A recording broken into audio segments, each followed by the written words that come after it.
Hey everyone, this is day 4 of learning GoLang using AI, or maybe you can say using docs completely, not watching any tutorial or not following any course. So this is just a basics. We are at basics right now, and yep, by day we will be improving and getting a little stronger, getting a tighter, tighter grip towards this language, Go language.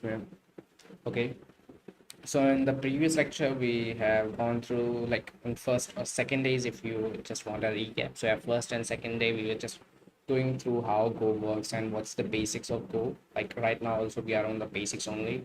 But in the second lecture, second day, we just came up with the different things, like in the documentation provided by Go.dev on available on that website only.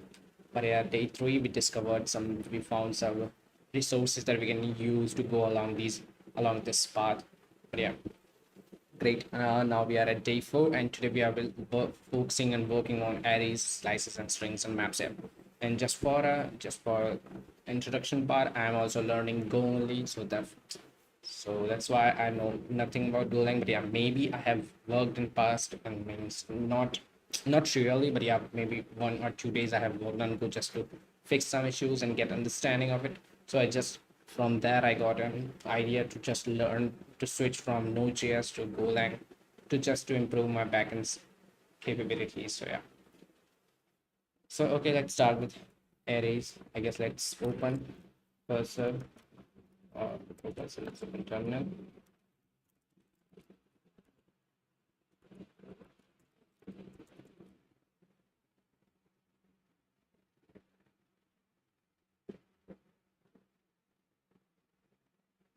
Yeah, it's day 4. Let's add the previous code to it.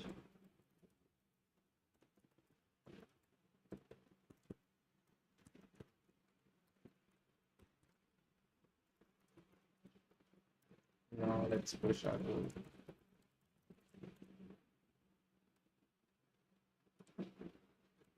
Wait, now let's open our GitHub.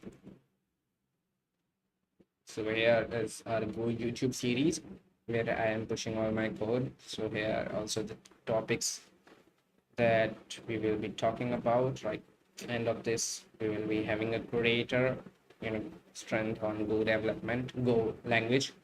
So yeah, so let's get going with arrays. Like, what is array? So arrays is a fixed size sequence of same types elements, right? Size is a part of type.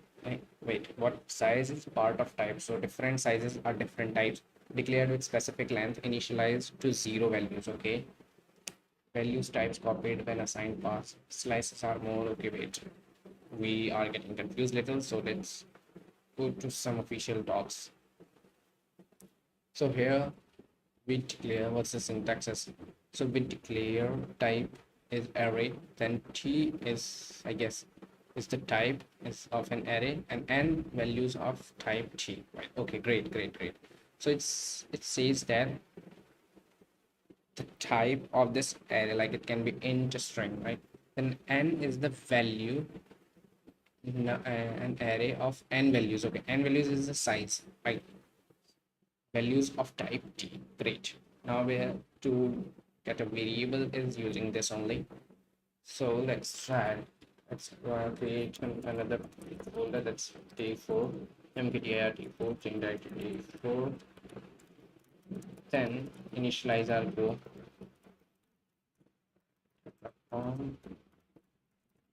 slash. Now that's main log code. Let's open our main log file. Now let's create the package main on the main. And now this time we are not going to write again Namaste Dunya or Hello World. We already have written that times, 7 times, so just not gonna repeat that. Let's get going with the actual thing. So it states that, wait, can we go on package.dev to see if we find something that we can't find on,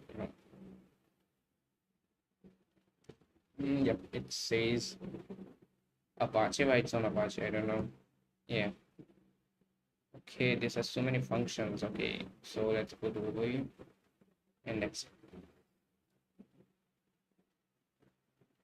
Okay, this section is empty. Great.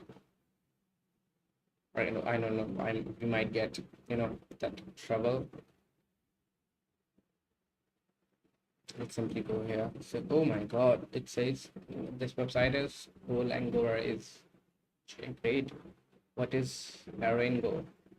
Arrango array is a fixed length. Okay, fixed length. Wait, it says fixed size. Okay, fixed size. Okay, great. Size and length are same. Fixed length collection of elements of same type. Okay, so means for at the time of initializing the array, we have to declare its size also, right? Same type, the elements of an array are stored in contiguous memory allocation. So just like it's the same in JavaScript, so I don't think we really need that.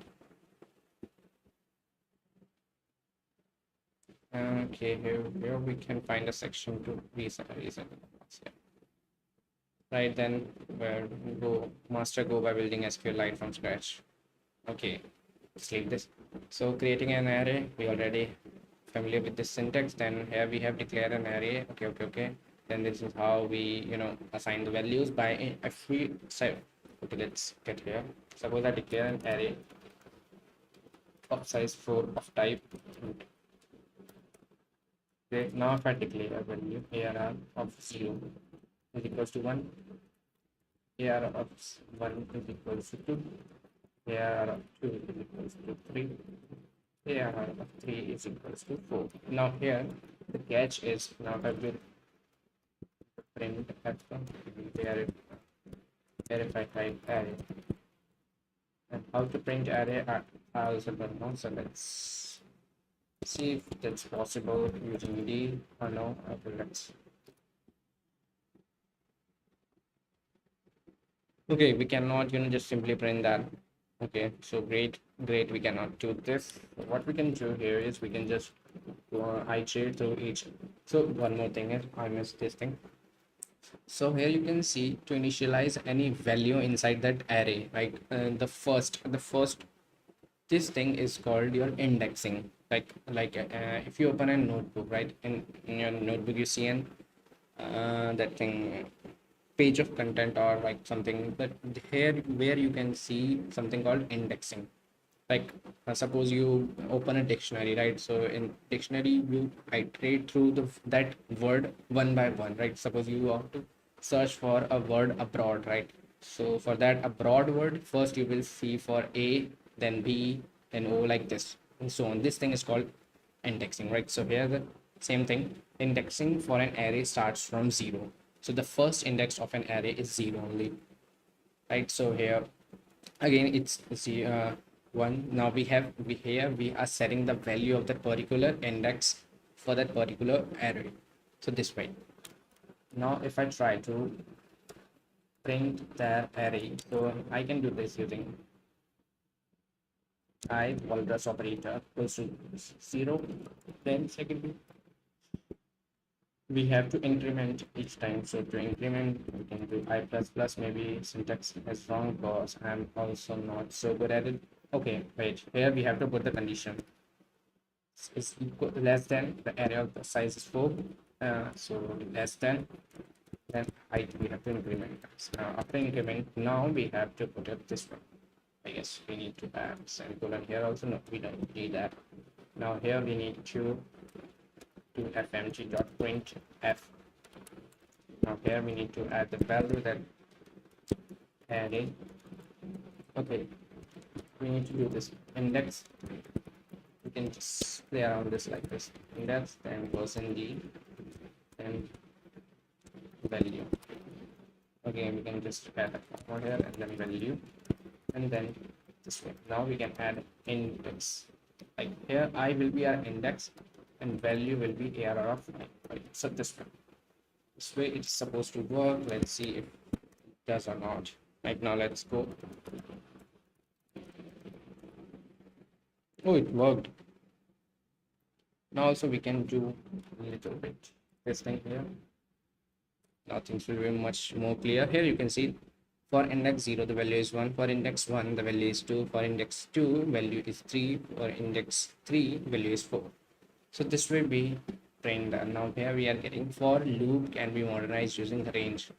Okay, so how to use range? We will see it here. How to use range in loop. Okay, so this way, wait. For next key, can you explain me this in my case, like how to use this in my case? Okay, so here's the for I value and range of array, right, in range, and here range we pass the variable. That variable we will be using for that.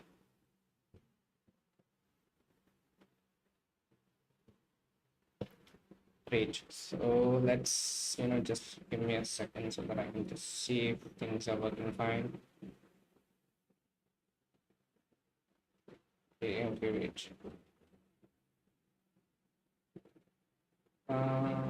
Yep, things are, I guess, wait. Give me a second so that I can just see if things are working fine. Yep, things are working fine. Okay, just let's get started. So yeah, to use range, let's comment this out so that we can have an access of this for future also. Now here we need to declare a variable, then value. Now this value will be in range of range. Okay, range, then array. ARR means array again. Then we have to iterate. No, we can, I guess we can just copy this, right? I don't know, maybe or maybe not. And one more thing, it says okay. Great. Oh, now I got it. Now what we did here is, let me just understand this a little bit so that I can explain you all. So yeah, what happened here is, so right now we were using this, suppose this is our array, right? Here we have, this is our array. Here we have these 4 boxes, like these boxes. Like these boxes, each box contain one value. 1, 2, 3, 4. Wait.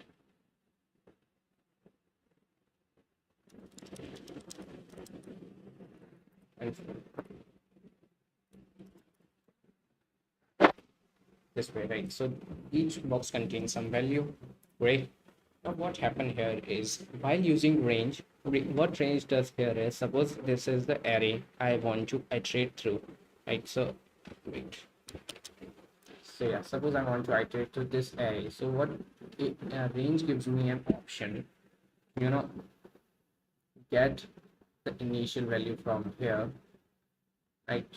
And then another initial value from here, right? So this way, whatever variable we declare, like we declare 2 variable, that's value and index I. So it updated while through the internal point, not internal iteration, we can call this as internal iteration, was iterating through this array. These values were getting updated. So let's just get a little confirmation. Now if I declare another variable, I guess okay, it expects only 2. So sorry. So this was our map. So let's get going with this. Yeah. So iterating over array done. Now we could use range. Yeah, this thing also, like one more thing is, suppose I don't want to use this I thing, I will get an error. Okay, just let's get rid of this. Like now if I try to run this, I get a declared and not used. So there's this we are getting this error because Go is known for the garbage collection, right?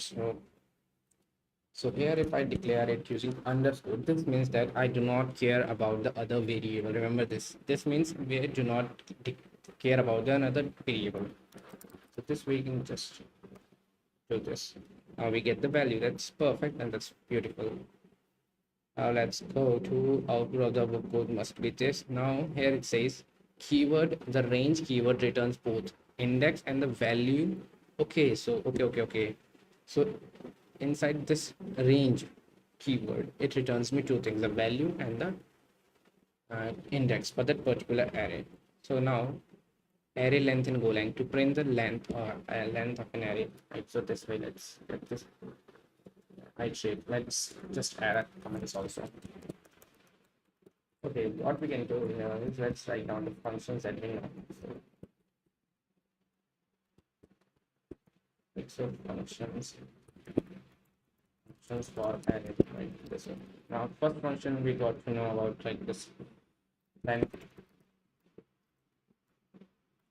To bring the length, we need to just simply do this fmt dot print f, we can say, or we can say print f, and inside print f we can just do this length is,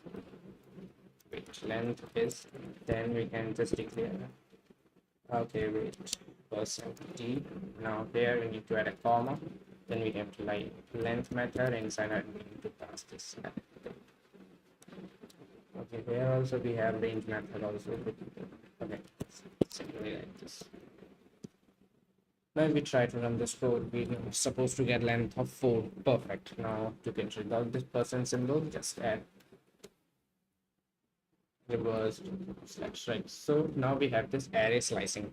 What is array slicing? Array slicing is a technique to access a subset of an array. So what is subset is, suppose I have this array, complete array, right?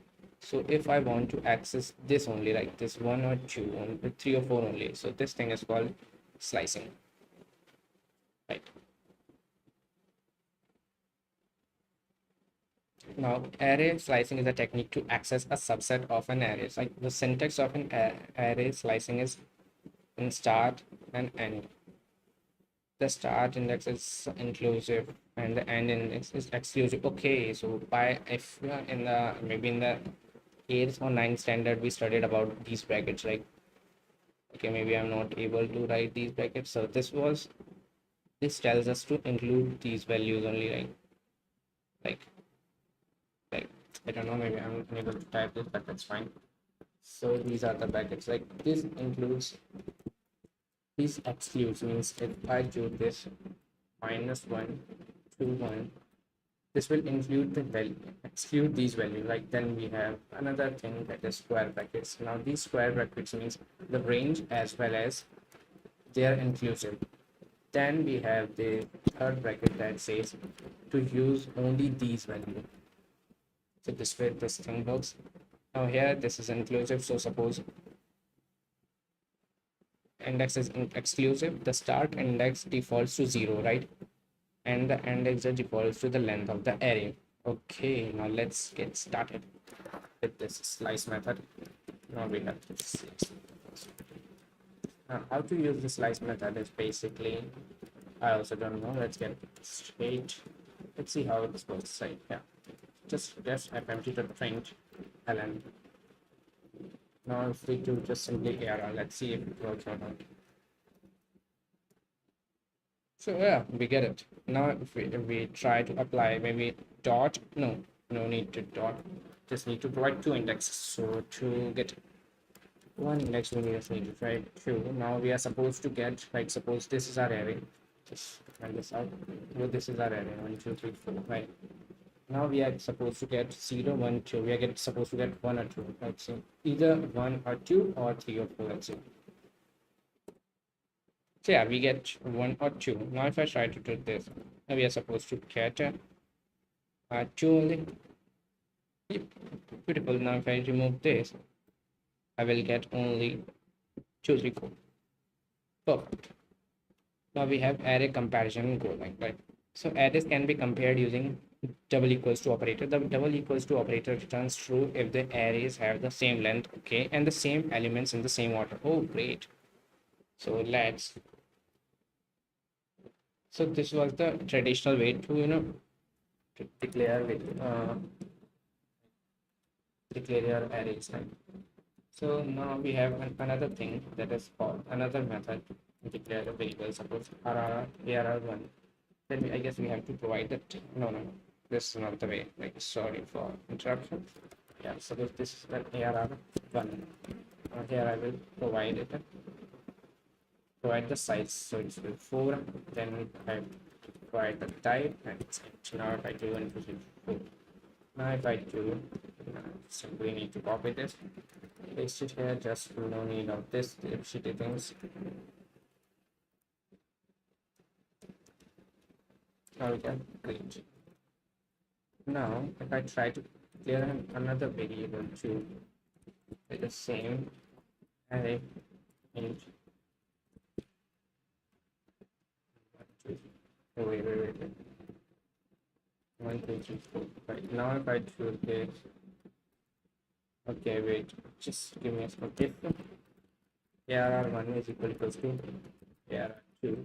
We have to simply write and give a print ln equal else empty dot print ln not equal. Great.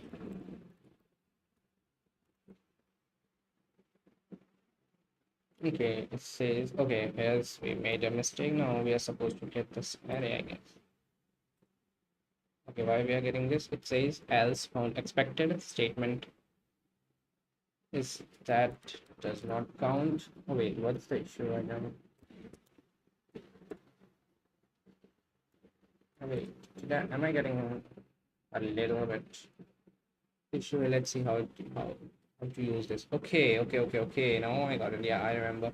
So whenever you type and use an if else statement in GoLang, you need to start next condition in the same line you ended the previous condition. So if I ended if statement in 41, I need to start the new condition in 41 only.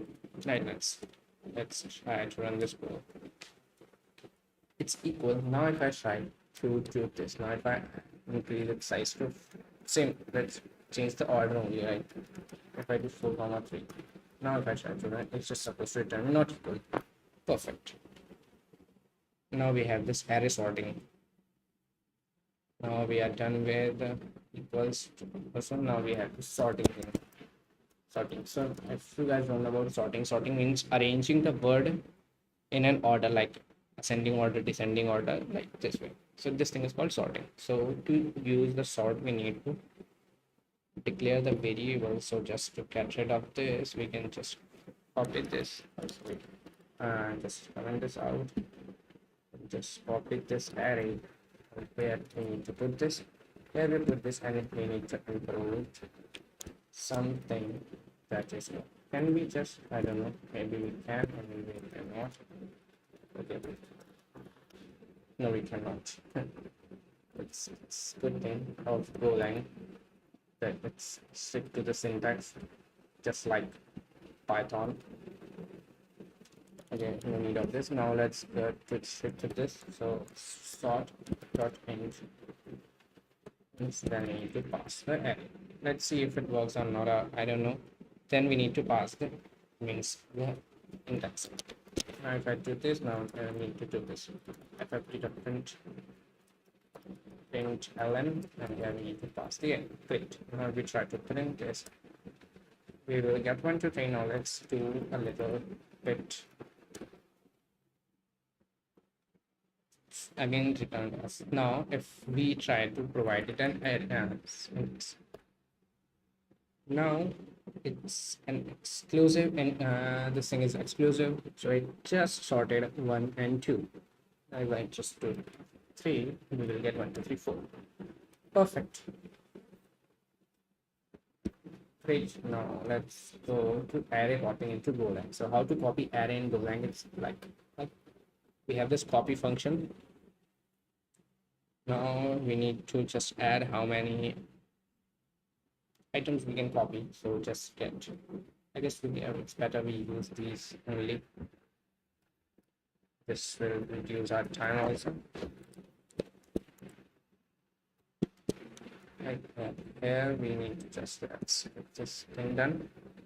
Now we declare 2 variables, 1 and 2, and just add a new variable, and right now it will return us, I don't know, but it can return. It returned us and let's see, array can be copied using copy function. The copy function takes two arguments, the destination array and the source array. The copy function returns num. Okay, this function returns me the number of elements copied. Okay, great. Now, okay, it's just copied. Okay, great. Now let's do a delete an array. To delete an array, we just need to declare it with value z. Great. Then we have array constraints on contains in GoLang. So just need to check that this function does contain that or not. To do so, we just need to add this thing.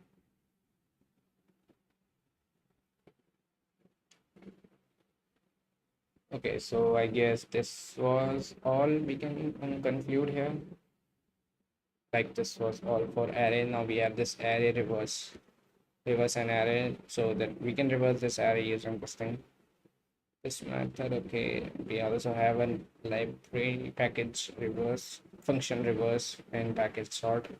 Multi-dimensional arrays like your 2D arrays, like this way.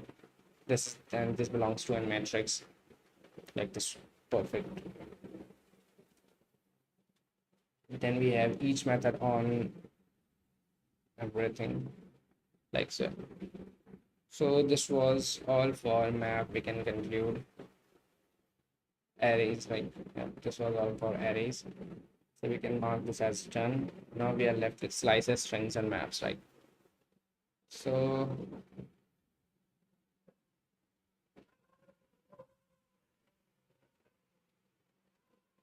this was all we can consider for this session.